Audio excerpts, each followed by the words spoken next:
both significant because that's the first time that a UN climate conference has actually mentioned the words or fossil fuels or the use of fossil fuels. So in that sense, it is historic as has been getting reported. But at the same time, it's not the kind of categorical end to fossil fuels that many island nations in particular have been calling for, but really actually what the science says we have to do if we're going to hold global temperatures to 1.5 degrees.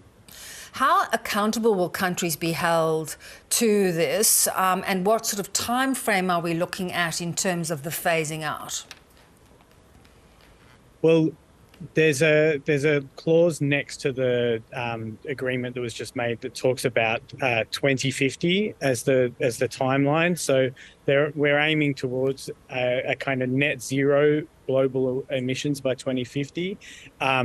And the other really critical and positive thing about what the deal says is that countries have agreed to begin this transition away in this decade. And that's really important because actually we're at the very peak of what we're emitting right now. So we're actually putting more carbon into the atmosphere every year than ever before. So the more we can drive that down, the less carbon builds up, obviously. So this is a very, very important moment to start cutting right away. Yeah.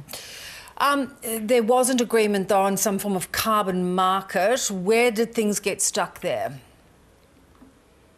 Well, this has been a very long-running issue for a really long time, and unfortunately, with these carbon credit systems, it just wasn't the objections that countries had weren't able to overcome them now, and so it's been pushed onto next year. And next year we're going to Azerbaijan in Baku, so it's not a kind of a disaster for that part of the deal, but it's been pushed on. Yeah.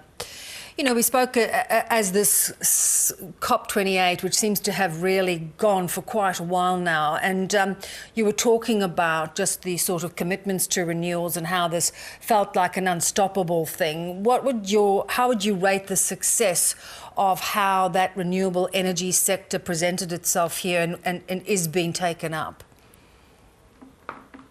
Exactly right. The renewable energy sector, the clean energy sector around the world has sort of got all the momentum. It's the one that's taking market share away from fossil fuels. So it is, and it's attracting investments.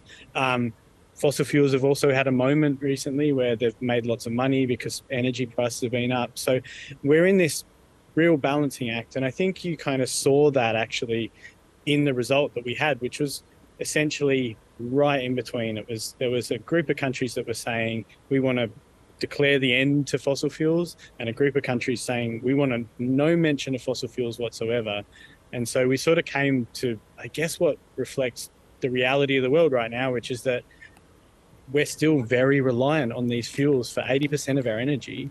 And as much as we would like, and most people would say we absolutely need to reduce them as fast as possible, it's very, very hard to do at the kind of rate that science is demanding.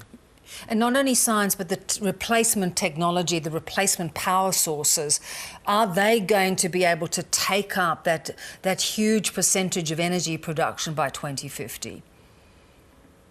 Yeah, I mean, the International Energy Agency says that this is categorically possible. We have the technologies we need. Solar and wind are cheaper than ever and outcompeting fossil fuel sources in the power sector. Electric vehicles are moving quickly. So the market is generating the solutions and taking over. So that's a really positive sign. The issue is that we have these incumbents, these fossil fuel incumbents, countries like the one I'm standing in here in the United Arab Emirates, that have deep, deep ties and interests in going slow.